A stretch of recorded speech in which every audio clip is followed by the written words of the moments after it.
Yo, what's good everyone? Welcome back to the channel. Today I'm going to be breaking down the NHL DFS slate for Friday, March 31st. We got ourselves just a 4-game slate here tonight where I'm going to go through a couple of my favorite line stacks, some of my favorite individual plays, and some of my favorite value plays, and then we'll wrap up today's video talking a little prize picks. With that being said, let's dive into my spreadsheet here. And we're going to kick things off here like we always do in the top left-hand corner with those highest implied game totals, where we got two of these games coming in with an implied total of 6.5 goals. The other two games coming in at 6 goals even. And then take a look down here at the Vegas odds, where you can see each team who's favored to win tonight. And then here's a quick schedule update to wrap up this week. Video here today, but nothing for this weekend. However, I will be back at it on Monday, breaking down that 3-game NHL DFS slate. With that being said, let's dive into a couple of line stacks that I like here for tonight, starting with that first line for the Winnipeg Jets. Now, the Jets have struggled offensively all month long. In their last 14 games, they're averaging just 2.43 goals per game.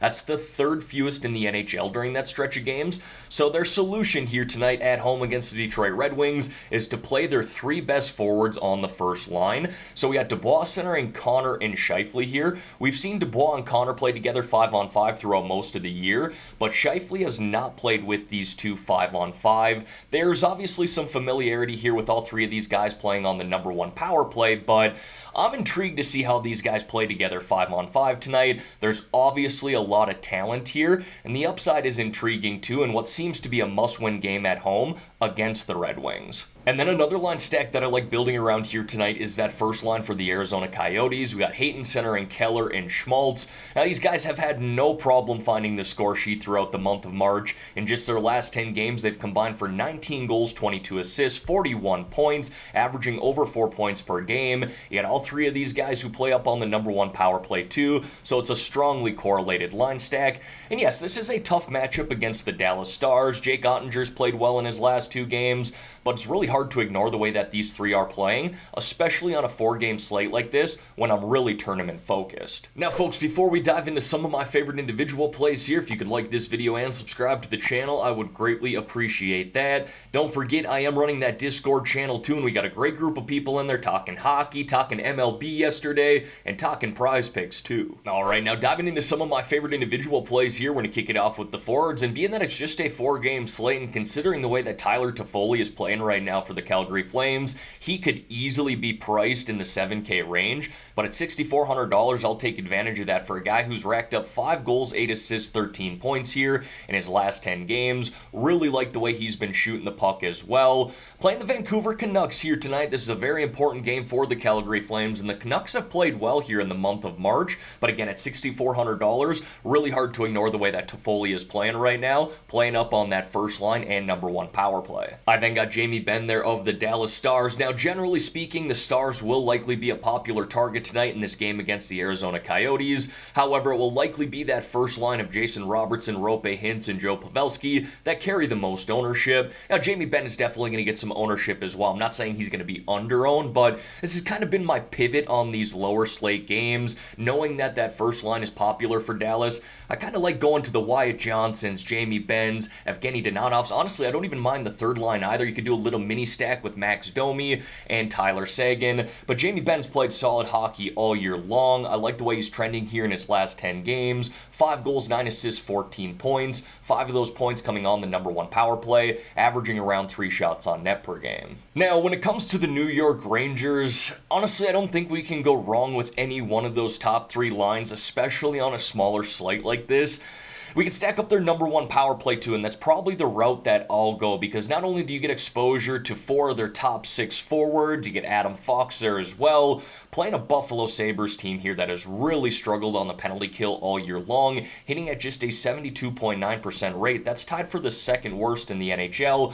And I look at Chris Kreider's numbers here. He's not leading the team in goals, but he does lead the team in expected goals. He's at 34.4. He scored 33. So he's got a little positive regression that should be coming his way there. For example, Mika Zibanejad, he's got 27.8 expected goals, but has scored 38. Again, really just trying to get exposure to that number one power play for the Rangers here tonight, which is scored at a 23% rate this year, the 9th best in the NHL. Now, on the other side of that game with the Buffalo Sabres, I like Dylan Cousins and really that second line, which is a very cheap line stack that we could target. Very well correlated as well with all three of those guys playing on the number two power play. Dylan Cousins here with JJ Peterka and Jack Quinn.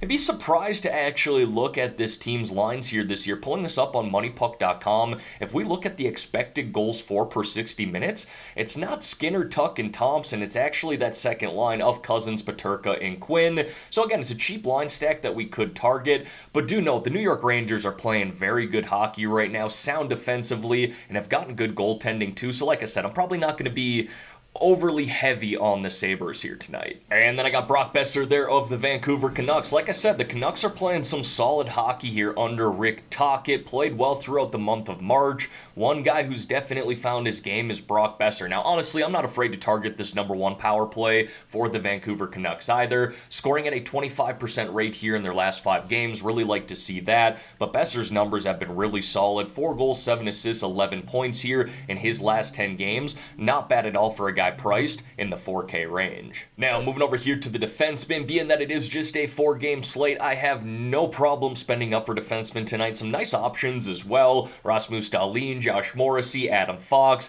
Miro Heiskanen was my favorite defenseman play, though. Not only does he have a great matchup here against the Arizona Coyotes, but Heiskanen has played very good hockey here in the month of March as well. Logs about 25-plus minutes per night, and a very well-rounded defenseman who can rack up DraftKings points in a number of different ways. Quinn Hughes kind of targeting that number one power play for the Vancouver Canucks. You can stack up Juuso Valimaki on that number one power play, too, with Keller, Hayton, and Schmaltz, albeit a tougher matchup. It's a cheaper kind of attack that you can take, which has shown some nice upside here, like I said, throughout the month of March. And then I got some honorable mentions there as well. There's some nice value in the 3 to 4K range here tonight, and I do think this position is offering more value than the 4 position. So again, I have no problem spending up at defense, but I'm not going to be afraid to spend down either. Now, the goalie situation tonight is very interesting. It's one of those slates where I think we can truly roster any one of these 8 goaltenders tonight, especially in tournaments. I'm not going to discount any one, except for maybe the Buffalo Sabres goaltender. I know they're going to be starting a rookie here tonight in Devon Levi. I'd probably avoid that. But if you're looking to get really contrarian when it comes to the goalie position, that would be the route to go. I kind of like Connor Hellebuyck here, and I know he's been up and down throughout all of 2023. He started the season really solid, but again, this seems like a must-win game here tonight at home against the Detroit Red Wings for this Jets team. And for what it's worth, Hellebuyck has been much better at home compared to on the road, where he's got an 18-10-1 record, goals allowed average of 2.32, and a save percentage of .924. Those really aren't bad numbers at all. And as always, going to wrap up the spreadsheet here with 3 low-priced options or sub-4K forward plays. First guy I got there is Andrew Mangiapane of the Calgary Flames. He's playing up on the first line in number 1 power play right now, so it's a really solid opportunity play. He does just have 2 goals in his last 5 games and 4 points in his last 10. However, this is someone who's shown that he's got 20, even 25-plus DraftKings point upside, so I don't mind him at that price. Again, considering the slate. Next, I got Evgeny Donatov there of the Dallas Stars, currently playing on the second line in number 2 power play. He's racked up 2 goals, 6 assists, 8 points here in his last 10 games. Another solid opportunity play here in a good matchup against the Coyotes. And then JJ Peterka, kind of name dropped him earlier when I was talking about Dylan Cousins. Plays on that second line in number 2 power play. He's actually racked up 2 goals, 7 assists, 9 points in his past 10 games. Not bad at all for a guy priced in the 2K range, where he's hit double-digit DraftKings points in 6 of those games. And then to wrap up this video here, I want to talk a little prize picks with you guys. I am getting this video out way later than I wanted to. Slept in a little here on Friday. Honestly surprised that I can only look at the shots on goal and hit props right now, but hey, it was MLB opening season yesterday, so I get it. A lot of the focus is there. Hell, you guys know my strategy anyway. I wait for all these picks to come out, do my research, let you know my final picks in a comment below on this video. Don't forget, I post all of my picks in my Discord channel too. If you want to join that, there's a link to do so in the description below. Now, if you have not signed up for Prize Picks yet, but you want to get in on this action, I got a promo code that you should definitely take advantage of. When you're signing up, use my promo code GRIFF. GRIFF, and Prizepicks will give you all the way up to a $100 match deposit. The nice thing about Prizepicks is they match that deposit right away. You don't have to earn it back as a bonus like some of these other DFS sites. Let's say you put in $100 today, they'll match at $100. You want to put in 50, they'll match that 50. Again, they'll match anything up to $100 as long as you use my promo code GRIFF, GRIFF, upon signing up. Alright everyone, that is going to wrap up this video here for today. As always, thank y'all for taking the time out of your day to watch the content here on this channel.